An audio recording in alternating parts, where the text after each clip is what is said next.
Graça e paz, igreja. Sejam todos muito bem-vindos ao nosso culto online. Mais uma vez, hoje 5 de abril, iniciamos mais esse culto.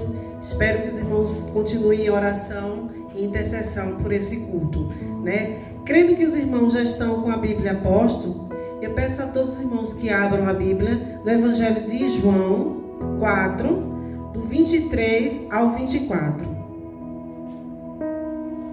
Amém, igreja? Leamos a palavra do Senhor. Mas vem a hora, e já chegou, em que os verdadeiros adoradores adorarão o Pai em espírito e em verdade, porque são esses o que o Pai procura para seus adoradores. Deus é espírito, e importa que os seus adoradores o adorem em espírito e em verdade. Como bem falou o presbítero Marcelo, que possamos ter a alegria de adorar, de exaltar o nome santo do poderoso Jesus Cristo. Então, que possamos ter sempre esse ânimo, que possamos ser sempre adoradores, mesmo em meio a essas circunstâncias em que estamos passando, que possamos ter esse espírito de adoradores. Oremos. Santo Deus, Pai que está no céu, te pedimos a tua graça e a tua misericórdia, Pai, sobre o culto que se inicia hoje, Pai. Que tuas mãos estejam estendidas, Pai eterno, que tu seja o guia, Pai eterno, de cada palavra, cada louvor aqui ministrado, Pai. Que tudo seja feito para a honra e glória do teu santo e poderoso nome, Pai. Vai em cada lar, Senhor Jesus Cristo, e faz, Senhor Jesus Cristo, que a tua palavra encontre morada em cada coração, Pai. Abençoa cada um dos teus filhos que assistem, Pai, esse culto, Pai. Eu te peço em nome de Cristo Jesus. Amém. Vamos nesse mesmo espírito de adoradores. Eu peço aos irmãos que estejam abrindo a Bíblia agora em Salmo 150. Salmo 150. Leamos a palavra do Senhor. Aleluia a Deus no seu santuário. Louvai-o no firmamento, obra do seu poder. Louvai pelos poderosos feitos. Louvai consoante a sua mui grandeza. Louvai ao som de trombeta. Louvai com saltérios e harpa. Louvai com adufes e danças. Louvai com instrumento de cordas e flautas. Louvai com símbolos sonoros. Louvai com símbolos retumbantes. Todo ser que respira, louve ao Senhor. Aleluia. Então a equipe de louvor está com a oportunidade nesse momento de trazer o louvor e adoração à nossa igreja.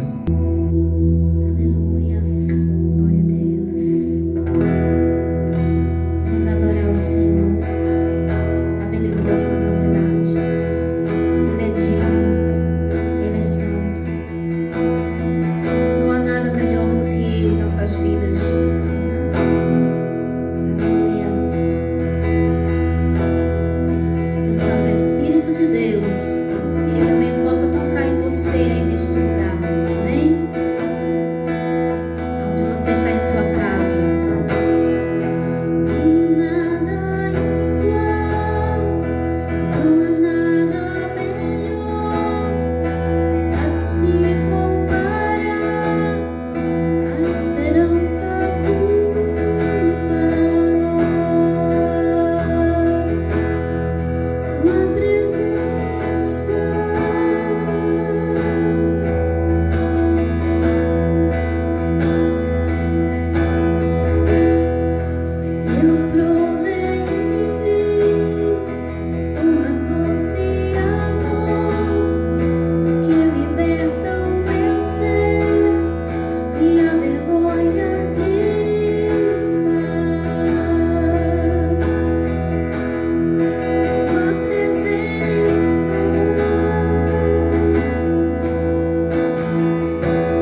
se compara à esperança viva. Tua presença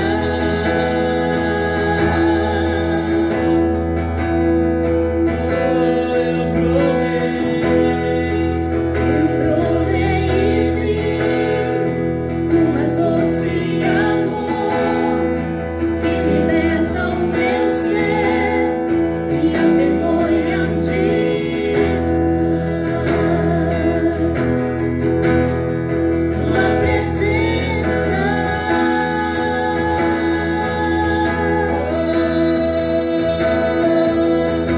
Santo Espírito, és bem-vindo, vindo pra encher este lugar. É o desejo do meu coração sermos inundados por tua glória, Senhor. Santo Espírito, és bem-vindo, vindo pra encher este lugar. É o desejo do meu coração sermos inundados por tua glória, Senhor.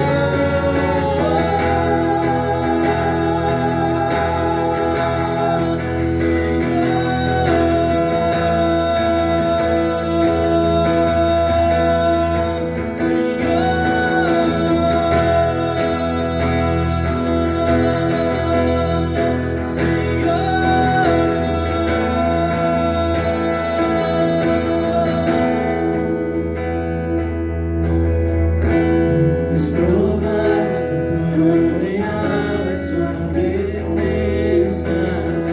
Vamos provar tua glória e bondade. Vamos provar quão real é sua presença. Vamos provar tua glória e bondade. Vamos provar quão real é sua presença.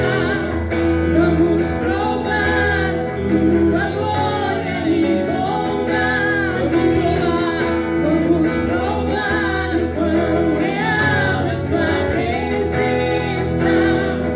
Vamos provar tua glória e bondade, Senhor.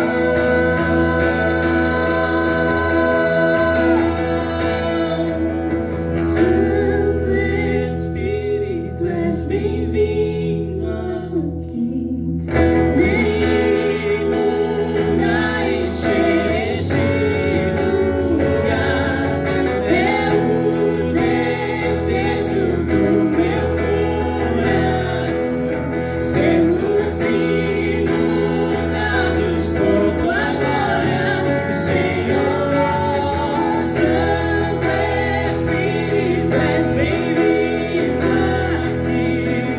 Vindo pra encher este lugar. É o desejo do meu coração sermos inundados por tua glória, Senhor.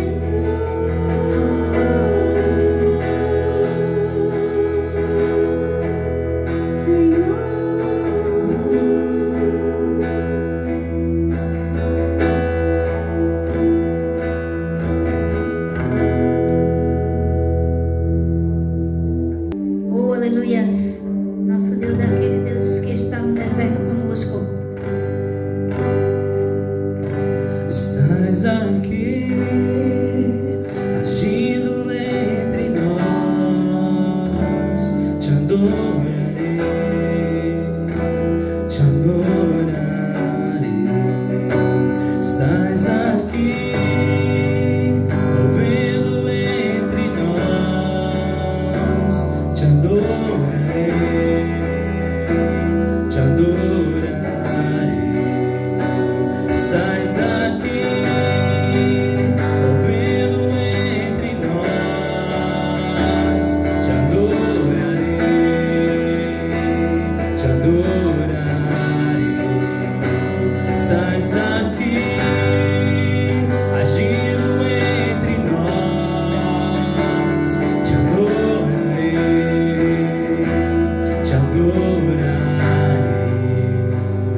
esse é quem tu és, esse é quem tu és, esse é quem tu és, esse é quem tu és, esse é quem tu és. Tu ages mesmo quando não vejo, trabalhas mesmo quando não sinto. Não vai parar, não vai parar de agir, não vai parar, não vai parar de agir. Tu ages mesmo quando não vejo, trabalhas mesmo quando não sinto. Não vai parar, não vai parar de agir, não vai parar, ele não vai parar de agir.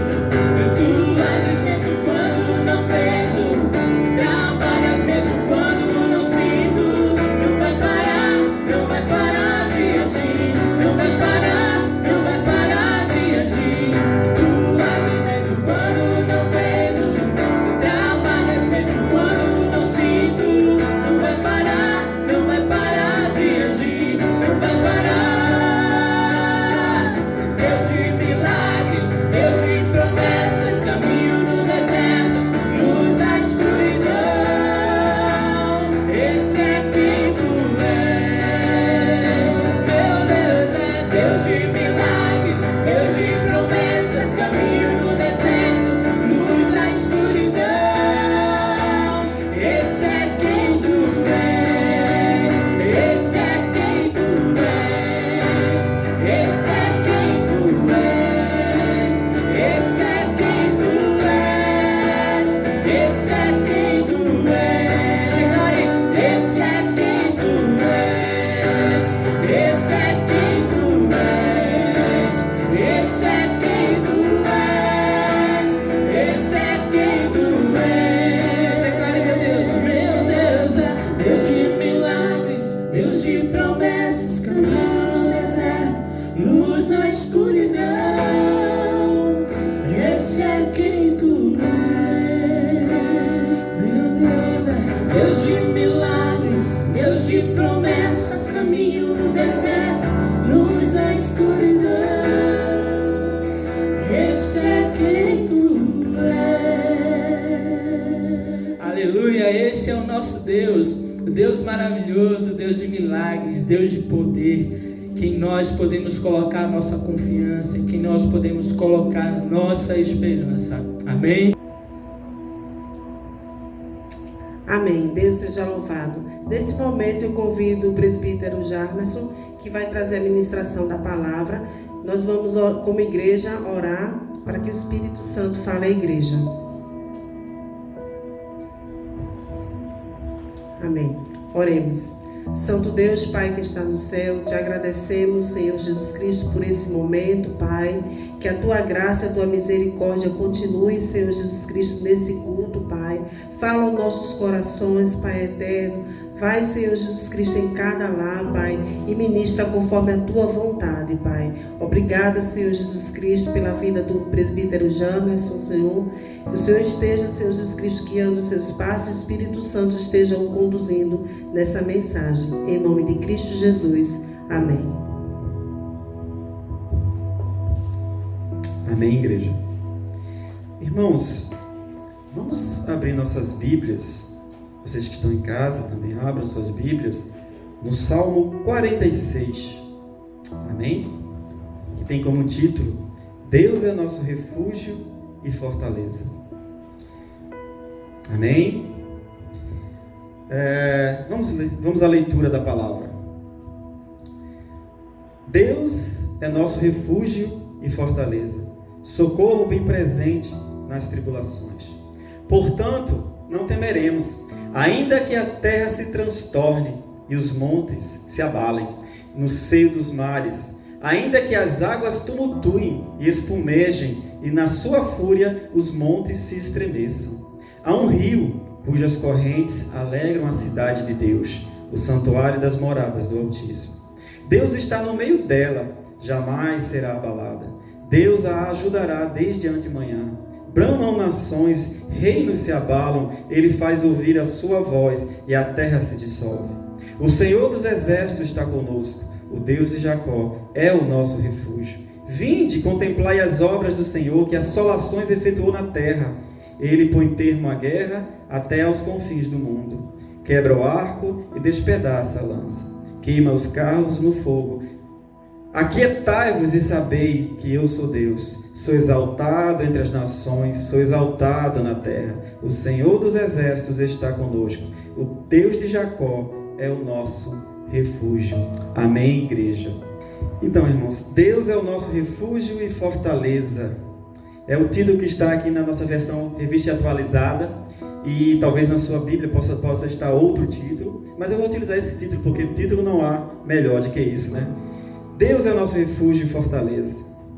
Você pode ver aqui no cabeçalho do Salmo, está escrito assim: ao mestre de canto dos filhos de Corá, em voz de soprano, cântico. Ou seja, a autoria desse Salmo é os filhos de Corá, são dos filhos de Corá. Quem são os filhos de Corá? Os filhos de Corá foram levitas, né, cantores, né, que ministravam no templo, né. Os louvores ministrados no templo foi instituído no reinado de Davi, ele que instituiu essa forma de adoração, até então não havia, antes de Davi, e ele chamou alguns levitas, convocou os levitas para louvarem 24 horas por dia, né, em turnos. Então você tinha os filhos de Corá, você também tinha os filhos de Asaf, e alguns louvores, ou seja, alguns salmos, eles compunham. Então, irmãos, o que a gente olha aqui para o cabeçalho, a gente não vê, por exemplo, o contexto histórico, né? Alguns salmos você vai ver que tem um contexto histórico. Você vai ver, esse salmo Davi escreveu quando fugia, tal. Nesse caso aqui não tem. Mas as circunstâncias e o conteúdo do salmo vai cair muito bem. Alguns historiadores, né, alguns estudiosos dos salmos, eles relatam ou associam àquela passagem do cerco de Jerusalém, né, por conta dos assírios, na época do rei Ezequias, né? Você vai encontrar isso nos textos Isaías 36 e 37, 2 Reis 18 e 19, 2 Crônicas 32, do versículo 1 ao 23. Eu até aconselho os irmãos depois fazerem essa leitura adicional, que é muito importante. Não que necessariamente esse salmo represente essa situação, mas há um grande indício de ser. E se não for, mas pelo menos ele se enquadra muito bem. E tem muito a ver com o nosso contexto atual, né? Porque, fazer um resumo rápido do que aconteceu ali naquela passagem, nessa passagem que eu citei, né, lá do rei Ezequias, o que aconteceu? O exército assírio cercou a cidade de Jerusalém. Então toda a cidade de Jerusalém ficou aquartelada, ficou refugiada, né, confinada dentro da cidade, ou seja, murada, né, porque a cidade era murada, e ficou sitiada ali por semanas, talvez meses, enquanto o exército assírio lá blasfemava contra o rei de Israel e dizia: rei Ezequias, ninguém de você confia no Deus de vocês, né, no Yahvé? Não confie não engane o seu povo não, porque na verdade a gente passou por todas as outras nações e destruímos as cidades, tomamos as cidades, e nenhum Deus dessas nações foi páreo para nós. Claro, eu estou parafraseando o que está escrito lá, né? As palavras são exatamente diferentes, não são exatamente essas, são diferentes, mas é basicamente isso que o general lá do rei Senaqueribe, Rabsaque, falou e afrontou o rei de Israel. Então Ezequias, um homem que realmente confiava no Senhor, de tal ponto que lá em 1 Reis 18, versículo 2 Reis 18, versículo 5, dá um grande parâmetro sobre essa confiança do rei Ezequias no Senhor. Ele diz assim, confiou no Senhor, Deus de Israel, de maneira que depois dele não houve seu semelhante entre todos os reis de Judá, nem os que foram antes dele, ou seja, nem antes nem depois não houve rei de Judá que confiou tanto no Senhor. Então, irmãos, ele confiou de tal forma, ele se rasgou, ele se humilhou diante do Senhor, ele se humilhou diante de Deus, botou vestes de pano de saco, botou a cara no pó e consultou o profeta Isaías, que ministrava nessa época, e obteve vitória. O anjo do Senhor foi ali no acampamento dos assírios e matou numa noite 185 mil soldados assírios. Então Senaqueribe voltou para Nínive, ou seja, a capital lá da Síria, e foi morto. pelos seus filhos numa conspiração. Ou seja, o nosso Deus é que nos livra do mal. Ele confiou no Senhor. E neste momento que estamos vivendo, é bem parecido, é interessante, né? Nós estamos de uma certa forma confinados também agora, não na nossa cidade de Jerusalém, mas nas nossas casas, nas nossas muralhas, né? Seria a nossa Jerusalém, nossas casas, nossos lares, por conta não de um exército vivo, não de um exército de homens, mas um exército de seres biológicos, né? De vírus que nos dá medo, que nos dá pavor, que às vezes nos amedronta, que traz angústia. Mas o Senhor Deus é o nosso refúgio e fortaleza. Confie no Senhor, assim como o rei Ezequias também confiou. Inclusive esse salmo foi inspiração para o reformador Martinho Lutero, né, ao compor aquele famoso hino, né, Castelo Forte é o nosso Deus. Então, que nós também possamos fazer de Deus o nosso castelo forte. É interessante, se você olhar aqui dos versículos 1 ao 3, você vai ver que está dizendo assim, que Deus é a nossa defesa, mesmo que a terra seja abalada. Dos versículos 4 ao 7, ele está dizendo que Deus é a nossa defesa, mesmo que as nações se enfureçam. E dos versículos 8 ao 11, ele diz que Deus é a nossa defesa, mesmo que o próprio Senhor venha com o seu juízo. Ele é, mesmo assim, o nosso defensor, mesmo com o seu próprio juízo. E é interessante, porque o que estamos vivendo nesse momento é bem próximo disso. Deus está vindo com o seu juízo sobre todo mundo. Mas Ele, mesmo assim, é o nosso refúgio e fortaleza para aqueles que confiam nele. Então, irmãos, neste momento de muito medo, de angústia, mesmo que a gente diga assim, não, eu não tenho medo, mas no fundo, nós somos pó, nós somos carne, nós temos medo. Se não de nós mesmos, porque nos achamos assim saudáveis, mas temos nossos entes queridos com certa idade, isso traz uma angústia, isso traz um medo. Mas eu quero dizer para você esta noite, veja aí o versículo 1. Deus é o nosso refúgio e fortaleza, socorro bem presente nas tribulações. Deus é o nosso refúgio, irmãos. Quando ele fala que Ele é nosso refúgio, Ele está dizendo que Ele é a nossa proteção contra as ameaças externas. É nele que nos refugiamos. Nós estamos agora nos refugiando em nossos lares, é verdade. Mas não é nossos lares que é o verdadeiro refúgio, não. Porque por mais que estejamos nos nossos lares com medo de talvez uma pandemia, da doença, de ser contaminado, mas veja bem, nós temos que sair de casa, nós temos que comprar comida, alguns têm que trabalhar, sempre vamos estar vulneráveis em um certo momento, mais ou menos. Por isso que o salmista, lá no Salmo 127, disse, se o Senhor não guardar a cidade, em vão vigia a sentinela. E quem é o Senhor? É o nosso Deus, é Ele que guarda a cidade. Então nós temos que fazer a nossa parte? Sim, fazemos a nossa parte. Temos que tomar nossas medidas? Sim, tomamos as nossas medidas de higiene, etc. Mas quem nos guarda verdadeiramente é o Senhor dos exércitos. Ele é o nosso refúgio. É nele que temos que habitar. É nele, é no esconderijo do Altíssimo, a sombra do Onipotente, é que temos que nos refugiar, porque Ele nos livrará de toda peste perniciosa, seja ela qual for. Amém, igreja?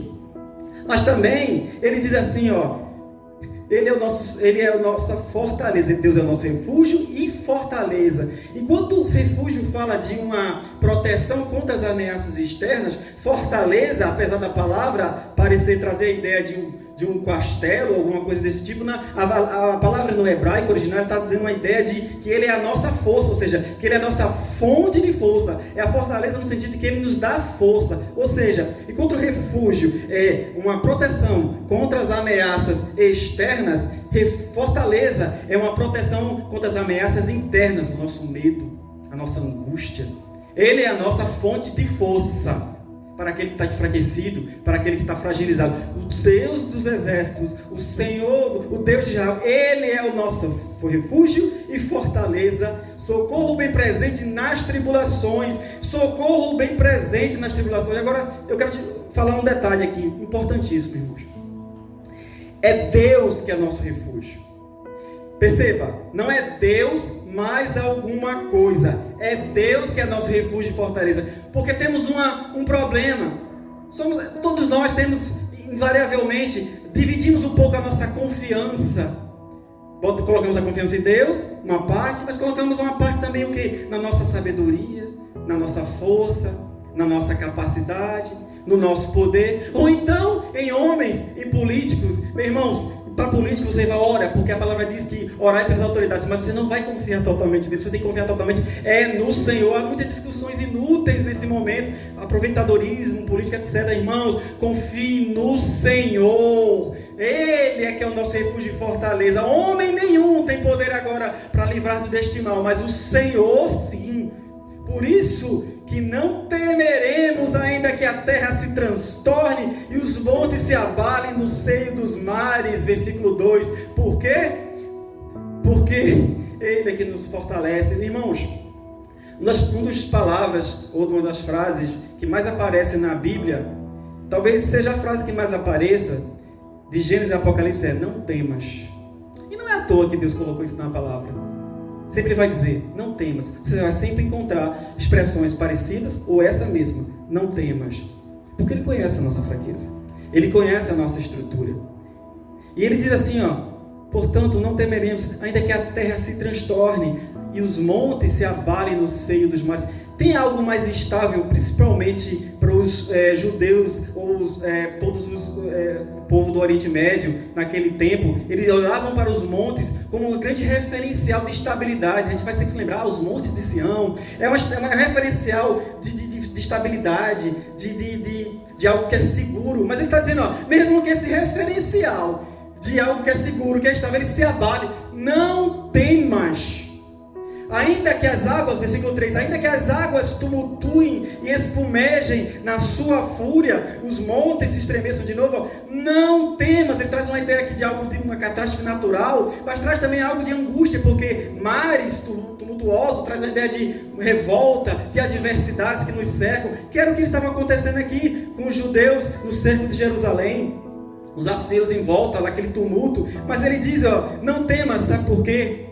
Porque enquanto há águas tumultuando do lado de fora, enquanto há águas que espumejam bravas do lado de fora, a palavra diz, versículo 4, há um rio cujas correntes alegram a cidade de Deus, o santuário das moradas do Altíssimo.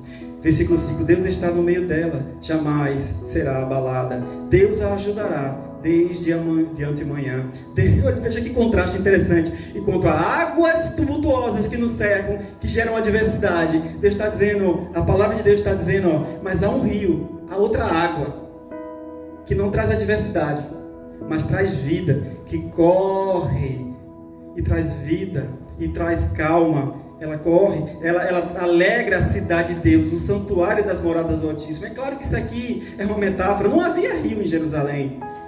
Mas aqui traz a mesma ideia, não tem como não esquecer, não tem como, ou melhor, não tem como não fazer um link direto com aquela passagem lá em Ezequiel 47, que ele tem aquela visão de águas que correm do limiar do templo, águas que vão dando vida onde ela circula. É a mesma ideia. Ou então, aquelas águas lá em Apocalipse 22, águas que saem do trono de Deus, é a água da vida. E quando ele fala nesse referencial aqui, é importante lembrar o seguinte, quando ele fala a cidade de Deus, ele está se referindo a que cidade? A Jerusalém. Essa era a grande referência dos judeus, a cidade de Jerusalém, a cidade de Deus. E quando ele fala aqui também, as moradas do Altíssimo, o que havia em Jerusalém de tão preciosa? Tão precioso? O templo de Jerusalém, onde era, para os judeus, naquele momento, a morada do Altíssimo.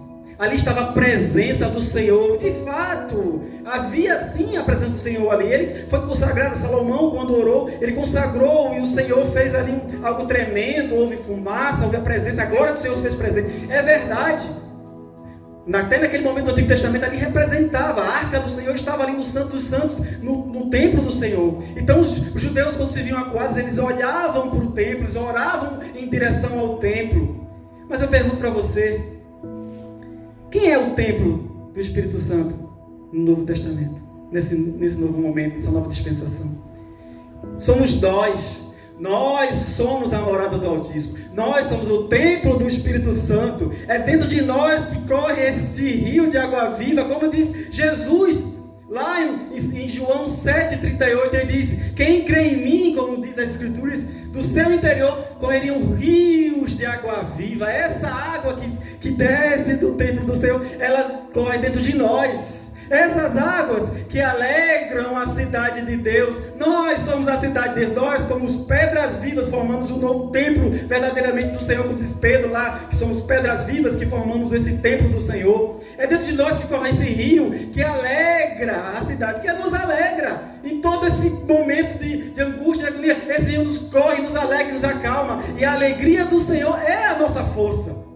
É essa água. É por isso que ele diz aqui, bramam as nações, reinos se abalam, mas ele faz ouvir a sua voz e a terra se dissolve. Irmãos, é o mesmo Deus que fez surgir todo o universo com o poder da sua palavra. Ele também diz, com o poder da sua voz, faz dissolver tudo. Então não tenha medo, porque esse Deus que faz isso é o Senhor dos Exércitos. Olha o versículo 7. O Senhor dos Exércitos está conosco. Por que não vou ter medo? Tudo isso porque tem essa água que corre dentro de mim, que é o Espírito Santo, e que esse Deus que faz tudo se dissolver é o Senhor dos Exércitos, e Ele está conosco. É o Deus conosco, é o Imanu no hebraico, da onde vem Immanuel, Deus conosco. Mateus 1:23, eis que a virgem conceberá e dará à luz um filho, e será chamado Emmanuel, que quer dizer Deus conosco. Ele veio e habitou entre nós, foi morto, mas ressuscitou e mandou outro Consolador que está dentro de nós. Ele diz lá em Mateus 28, versículo 20, eis que estou convosco todos os dias até a consumação do século.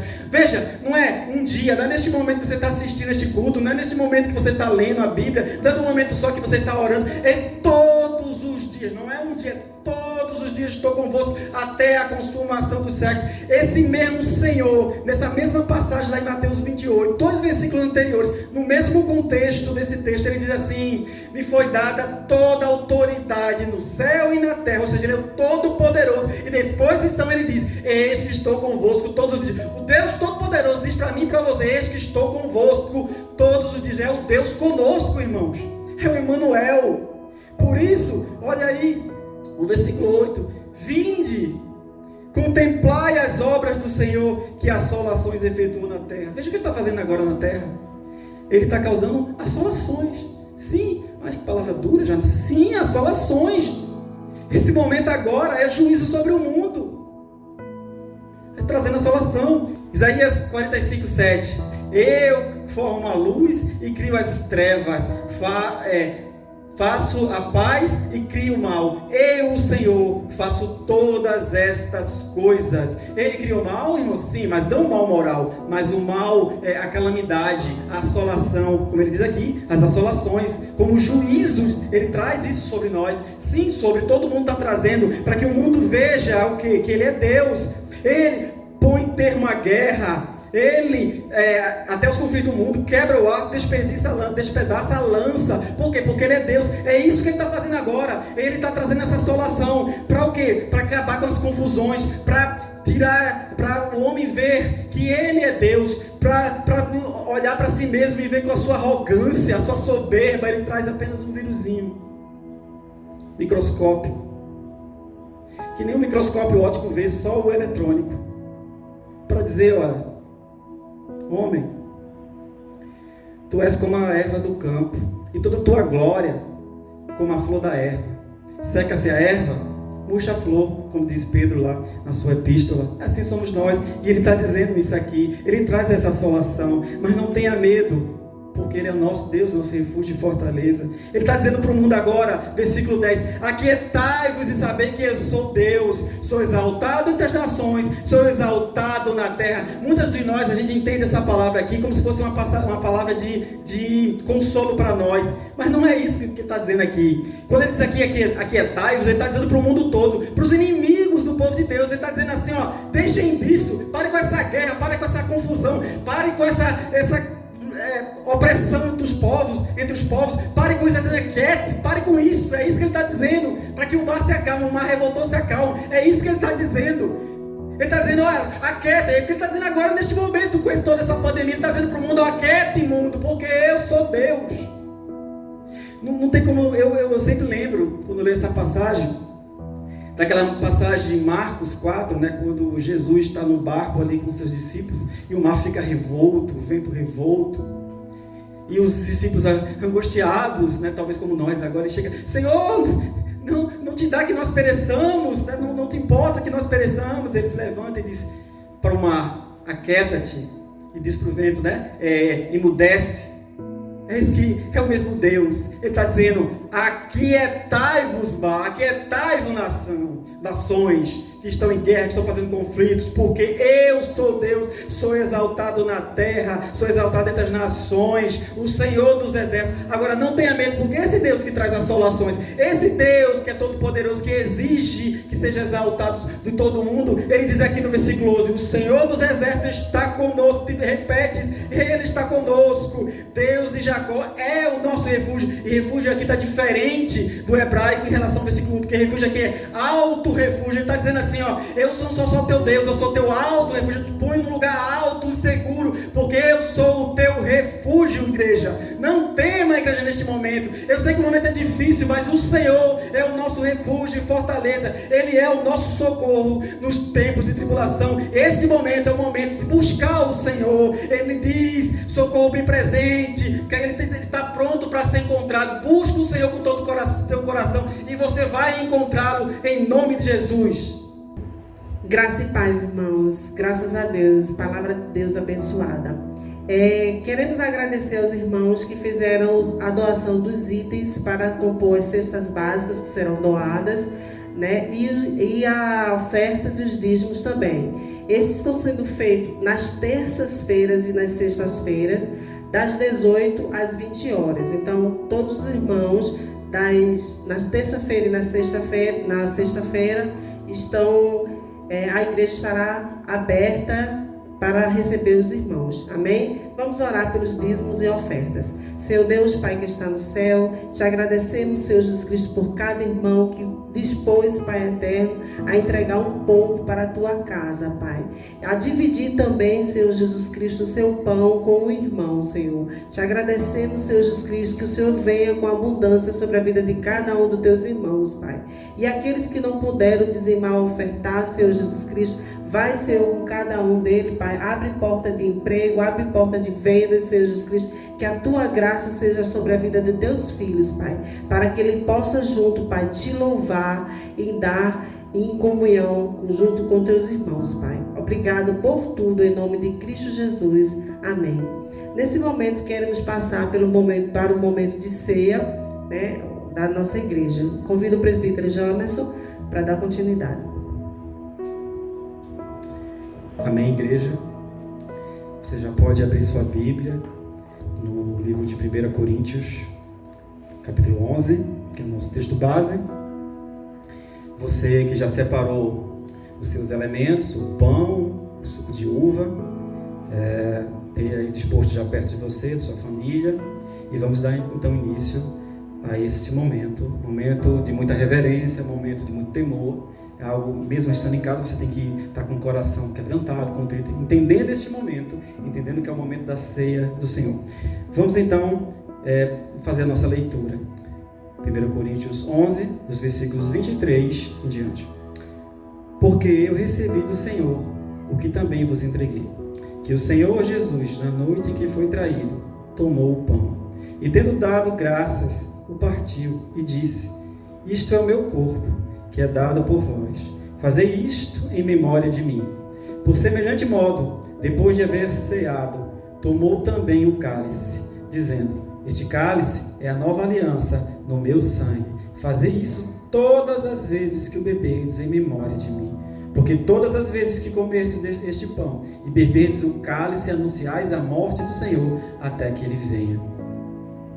Por isso, aquele que comer o pão ou beber o cálice do Senhor indignamente será réu do corpo e do sangue do Senhor. Examine-se, pois, o homem a si mesmo, e assim coma do pão e beba do cálice. Até aqui, irmãos. Amém? Não, este é um momento de muita alegria, momento de ceia. A ceia do Senhor, assim como qualquer outra ceia, o que ela representa? Claro, a ceia do Senhor, o principal objetivo, como ele fala aqui nos versículos tanto 24 como nos versículos 25, ele fala, é fazer em memória dele, é fazer em memória da sua morte vicária por nós. Mas o que representa essa morte vicária? Representa que ele morreu por nós e nós então fomos unidos a ele na morte, como diz Romanos capítulo 6, versículo 5. Nós também fomos unidos com eles na sua morte e formamos agora um único pão, um único corpo. Como diz aqui em 1 Coríntios 10, versículo 17, diz, porque nós, embora muitos, somos unicamente um pão, um só corpo, porque todos participamos de um único pão. Então essa é a grande questão. Nós estamos fazendo isso em memória do seu sacrifício por nós, para lembrarmos que somos um único corpo, um único pão.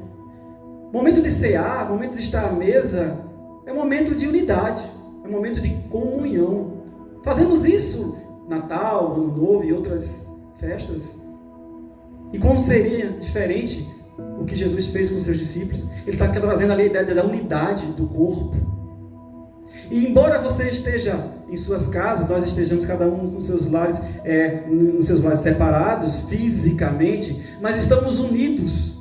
Fomos unidos pelo sacrifício vicário de Cristo. Fomos unidos em um só corpo, e não importa a distância. O que importa é que somos só o corpo de Cristo na terra. E Ele me pediu para que façamos isso toda vez que nos reunimos em seu nome.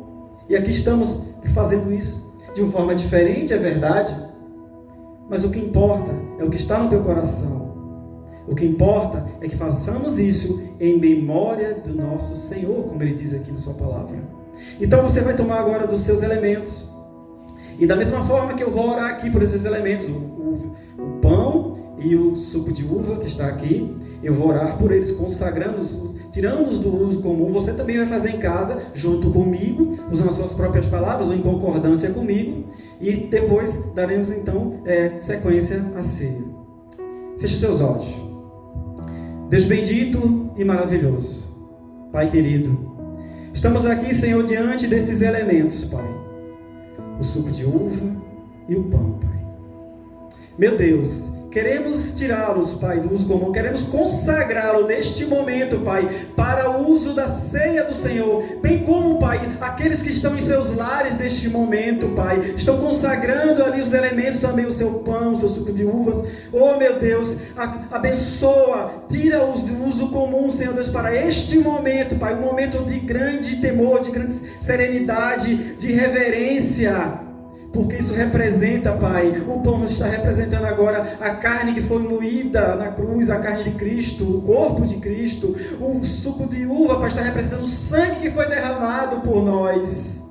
Oh Deus, separa-os do uso comum, assim te pedimos em nome de Jesus. Nesse mesmo espírito, irmãos, vai no versículo 24, leia comigo. E tendo dado graças, o partiu e disse: isto é o meu corpo, que é dado por vós. Fazei isto em memória de mim. Comamos todos agora.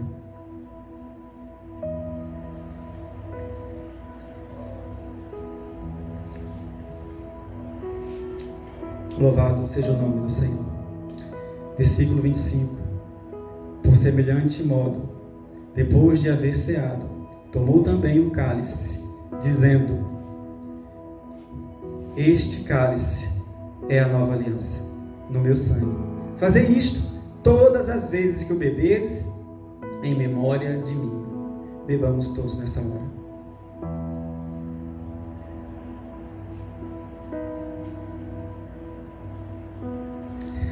Louvado seja o teu nome. Encurve suas cabeças. Vamos fazer uma palavra de oração. Deus maravilhoso, Pai querido, queremos, Pai, te agradecer por este momento tão ímpar. Momento diferente em todos os sentidos, mas é um momento, Pai, de alegria, de podermos celebrar a Santa Ceia, de fazer isso em memória do nosso Senhor que morreu por nós, que entregou o seu corpo e derramou o seu sangue por nós. Nós estamos separados neste momento excepcionalmente, mas estamos unidos em Cristo, em seu corpo. O sangue que corre por este corpo de Cristo é o sangue de Jesus, que irriga cada membro. Nós somos um membro desse corpo. Obrigado, Pai, porque Tu nos desse tamanha dom, tamanha graça de sermos aceitos, de sermos convertidos, de sermos, meu Deus, libertados do império das trevas e transportados para o reino do Filho do Seu amor, o reino de Cristo. Oh Pai, obrigado por esse privilégio de celebrar a Santa Ceia, mesmo neste momento, Pai, que todos nós possamos sentir a Tua presença e a comunhão e a unidade de Cristo, mesmo nessa distância, porque estamos sim unidos em Cristo, para a honra e glória do Teu nome. Te agradecemos no nome de Jesus, amém.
Amém, graças a Deus.